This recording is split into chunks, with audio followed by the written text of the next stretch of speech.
Rural folks, what is the most unsettling thing you've encountered in the woods? Story 1. I lived way out in the country when I was 15 years old, so on the way out it would take us an hour to get to the closest grocery store, and it would take the cops 45 minutes to get to our house.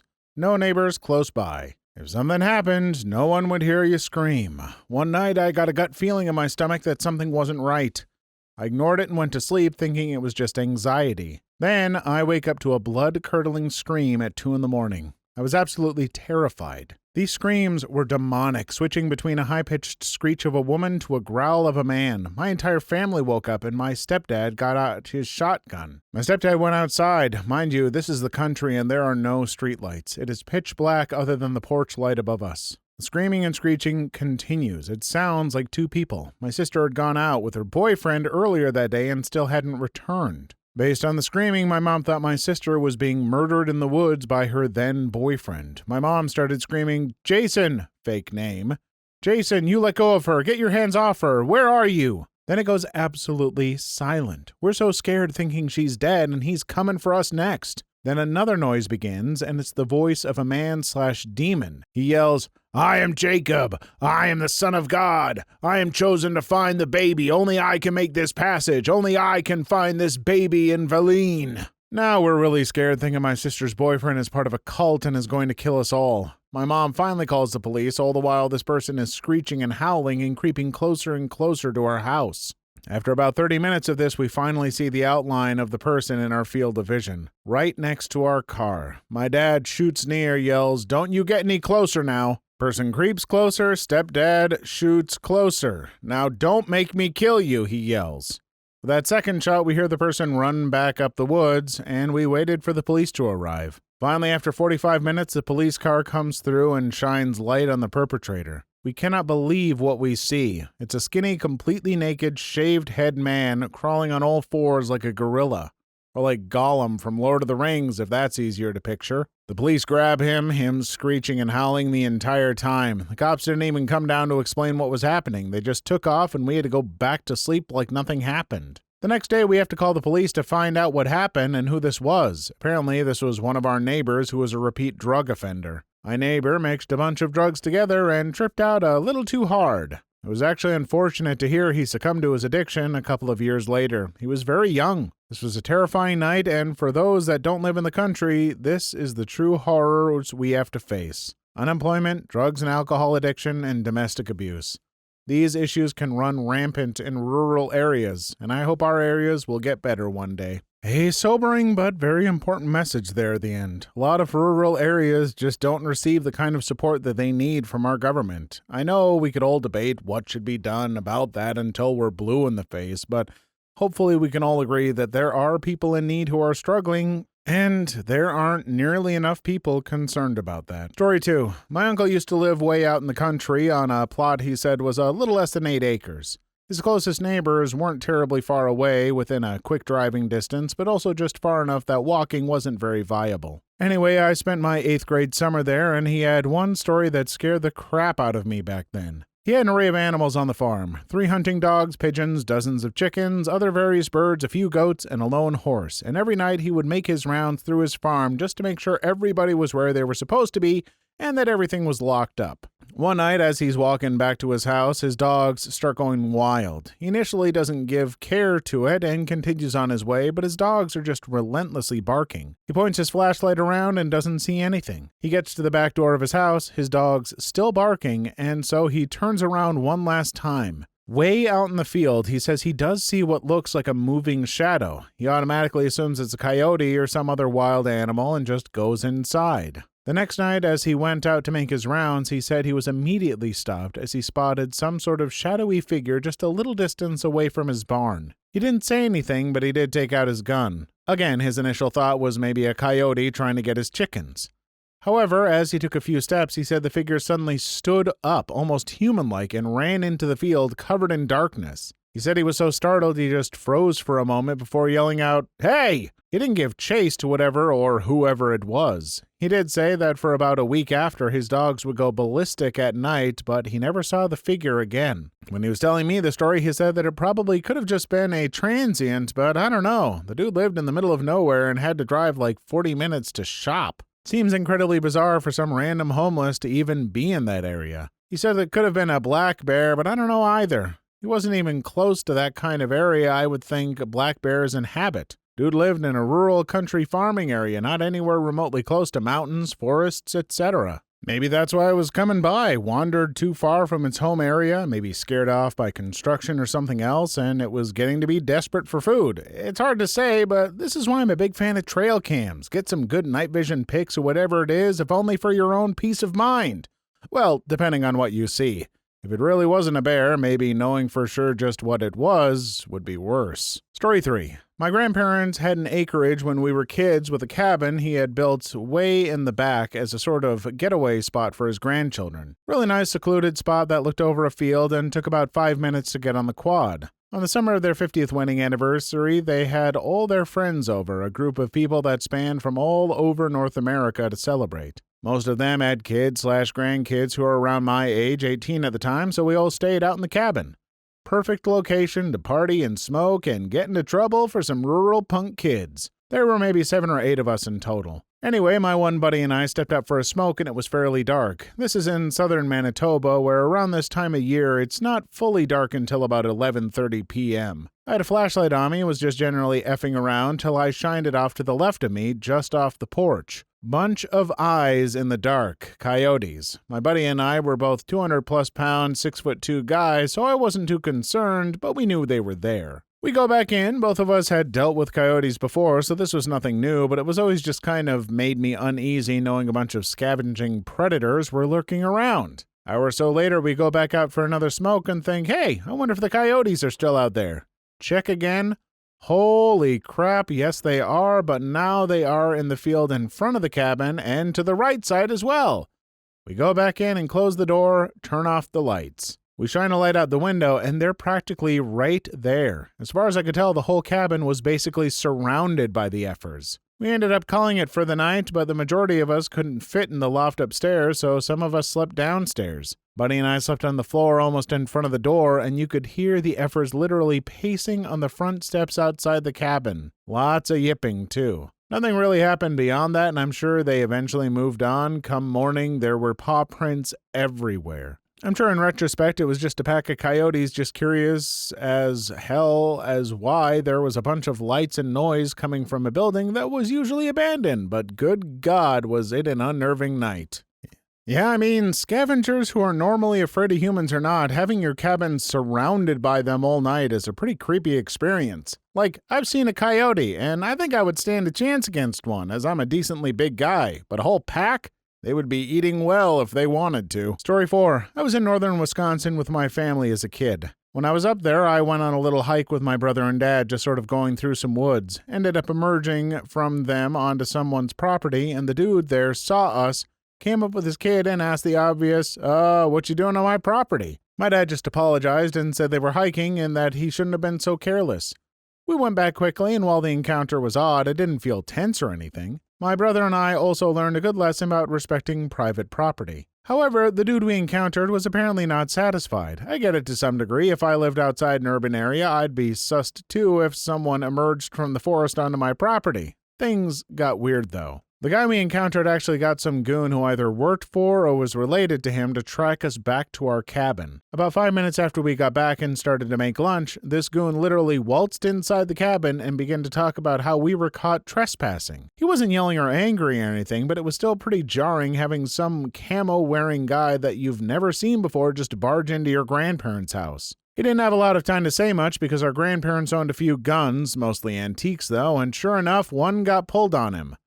Our grandma held this guy up and actually apologized again for the prior instance of trespassing. Then she started to yell at him, though, for following us, trespassing on our property, and straight up coming inside uninvited, and then he left. It was a really weird encounter. I've talked to my dad and brother about it on occasion, though, so it wasn't a dream or my imagination. Either way, don't trespass. That's the lesson I learned. Story 5. This is a horribly violent incident. Read at your own risk. Not seen or experienced. I was at my village 6 or something months back. I don't live there, so I don't know anybody other than a couple houses next to mine. One afternoon, we were supposed to clean the rice. It was a relative's wedding, and we had to supply for the food to cook for ourselves, and I was helping too. I understand the local dialect, though I can't speak it well enough. There were aunts, grandmas, sisters, and all the women available. They started gossiping about an incident happening in the house next to theirs. The incident was a young girl about 20 was so brutally beaten up by her own brother in front of the crowd of folks, not by hand, not by stick, but by a giant butt frame of a bed and something metal. Then he pinned her to the ground in a chokehold until she was unconscious. Her mother was there were men, there were adults. Nobody did anything. She was later admitted in the hospital with broken ribs and a couple more severe injuries, all because she answered to her brother rudely. Not exactly rude, but kind of back-answered, or I think she said no to something he had demanded. I'm not sure. People didn't do anything, just watched the whole show and excused the effing monster, saying he was probably possessed, or he's not like that. I had heard about this incident 2 days after this happened. When I talked to my grandma about it or asked her to file a complaint, she said, "That is not our matter. We don't poke our noses into someone else's houses, no matter how criminally offensive that is."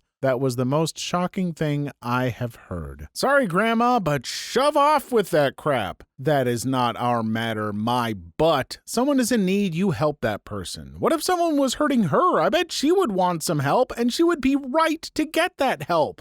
I know cultures are different, and I respect a lot of differences, but when it's something like this, where some guy is getting away with this kind of crap, nope, sorry, that's just not right. Story 6. There are a couple of times that come to mind. We own about 9 acres, and the shape is a little odd. It's kind of long and slanty with a ravine and creek in the middle. The house is at the front half, and the pastures are at the back, so there's a dirt, clay, gravel road through the dense forest, down the ravine, over the creek, and back up to where the horses are. I usually walk because the more I drive on the road, the more maintenance it needs, and I'm sort of lazy. The first creepy experience was when I was walking down to feed the horses, and it was getting close to dusk. I was by myself, but the forest was pretty quiet and peaceful. I sneezed. In a thicket to my left, something made a similar noise, but it was not human. It was a deeper-pitched, snortier sneeze sound. I didn't like that at all at the time, but I assume now I startled a deer or something. The other time I was walking in the same area with my husband, but it was nighttime. At night it gets super dark being a rural forest, so we had flashlights. As we're walking along and talking, we hear the weirdest noise way up in the tops of the tulip poplars above our heads.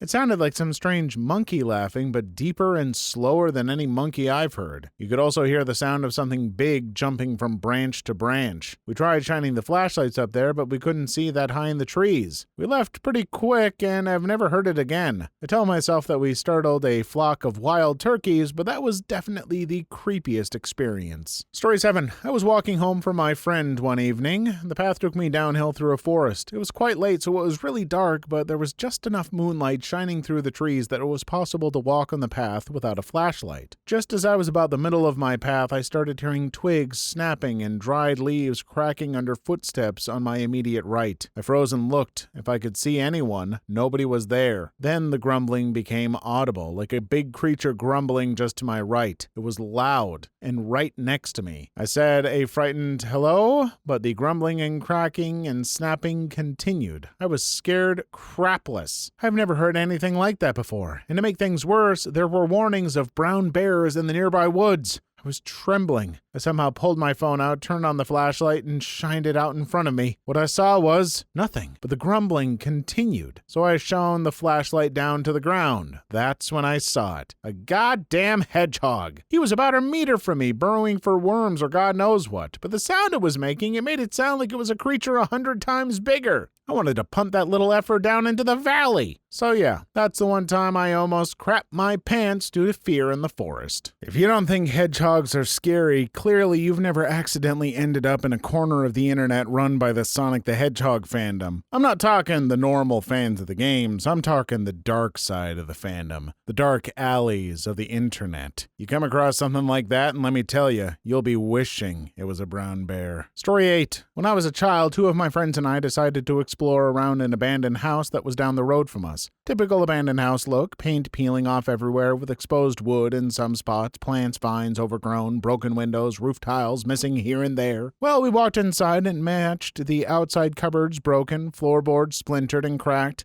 Other than the place being extremely empty, we didn't really get any scary vibes from it. Nothing really stood out to us as paranormal as we'd expect. So we leave the house mildly disappointed. We're walking along one of the windows when this very well-dressed, very well-groomed man, maybe in his 60s, wearing a black dress coat, white shirt, and black tie comes into view. We didn't see him inside, never heard anything, yet here was this man just staring at us blankly through the window. Friend and I booked it as fast as we ever ran out of there and back home. It was probably just one of the property owners that just happened to be inside the same day we were. There were a few rooms we didn't go in, but good God, that scared the crap out of us, LOL. A few years later, the local fire department burnt the place down in a controlled burn, so if it was paranormal, well, it's gone now, LOL. Story 9. So, a long time ago, I was at a friend's ranch-style house on a little bit of land, and it was time for me to head home. Walked outside, and it's close to midnight, but the moon is almost full, so it's really bright. I'm parked back in the sticks a little bit, so it took me a second to get there, and as I neared my truck, I hear like a low growl/snort and this beating of feet against the ground. Super loud, but not as loud as a horse, nor as steady. Just kept getting louder and louder. I get a little freaked out, so I run to my truck and fumble my keys, getting them out of my pocket, and they fall to the ground just like some horror movie. I bend over to grab them, and that's when I see something about as tall as my waist round the end of my pickup bed. I immediately knew it was a effing werewolf. And that was it for me. So this beast just slams into me, knocks me to the ground, and jacks up my elbow. And that's how I met Cookie the Great Dane. Apparently, she belonged to an elderly couple about 40 acres over and would get bored and get out of the fence. I ran in to grab my friends, and we played with her for another hour before I headed home. Cookie became a staple around the ranch house, and she always would wait for us when we pulled up. As the owner of a Great Dane, I can confirm, in the dark, they can be pretty terrifying, especially if you're sound asleep in bed and suddenly your mostly black Great Dane slides out of the shadow, her face at your face height. Been scared awake more than once, but the cuddles she gives more than make up for it. Story 10. My wife and I met in a small rural town on Lake Superior, and when we were ready to move in together, we purchased a remote cabin about 40 minutes out of town. It was an incredibly idyllic and peaceful existence for 2 years when we decided it was time to move closer to family. We had packed all of our items except for 2 mason jars we had used for celebratory glasses of wine on our last night. When we woke up the next morning, both glasses were destroyed throughout our dining room. It was not like a normal fall with pieces of glass on the floor. There were shards in other rooms on windowsills 10 feet away from the table, and some pieces of glass were ground into a fine powder. I cannot think of a logical explanation of what happened. Whatever would have created the force to do that damage to the glasses would have woken us up. I'm absolutely at a loss of what happened and still think about it frequently all these years later. Story 11. Grew up spending a ton of time in the Colorado Rockies. In college, a friend and I were on a weekend backpacking trip up in National Forest land about 300 yards off trail when we stumbled across a mostly buried bunker someone had made. Think 20-foot-long, tough shed buried up to its roof. We only noticed it because sun glinted off 2 small windows in the roof, which had been deliberately covered with brush/tree litter. Looking through the windows, we could make out a cot, buckets, and tubs of food and supplies, etc. Found the door concealed, partly buried, which had a heavy padlock securing it. Noped out of there with a quickness, didn't want to run into whoever had built the place. Story 12. I live in rural Wisconsin, surrounded by corn, marsh, the works. I remember I was in my teens outside at dusk with my parents, but we were all doing our own thing. Suddenly a woman's voice yells, "Help me," from the woods beside our house. Just loud enough to hear, but quiet enough for me to second guess what I heard. My mom and dad both turned and looked at me like, "You heard that too, right?" Mom starts screaming, "Do you need help? Where are you?" It's moved from dusk to pitch black now, and the hair stood up on my neck because it got too quiet. Mom wanted to keep yelling, but Dad just got up from his chair and said, "Inside." I think that's one of the only times I've ever seen her listen to him. Between the trespassing story and now this one, I'm starting to think Wisconsin isn't that safe. And I'm not just saying that because I'm from Minnesota and I like to take digs at Wisconsin. Clearly, after reading these stories, Wisconsin is plenty capable of making itself look bad without my help. I'm kidding. I actually love spending time in Wisconsin at my friend's cabin. You're good people. Story 13. Living out in the country, I realized one night that we never got the mail that day, so I walked out to the road to get it. No moon that night till it was pitch black, just the sound of crickets and tree frogs. As I'm walking back up the driveway, I hear my husband whistling from the direction it's coming from. It seems he walked out the back door and was coming around the side of the house towards me. I don't know why and didn't bother to ask. I just went up on the porch and back in the front door. Then my husband came out of the bathroom. Still get freaked out a little when I think about it. It was 100% a human whistling a tune, and both humans were in the house. Please leave your story in the comments. I would love to make a video on them in the future. Also, don't forget to like and subscribe.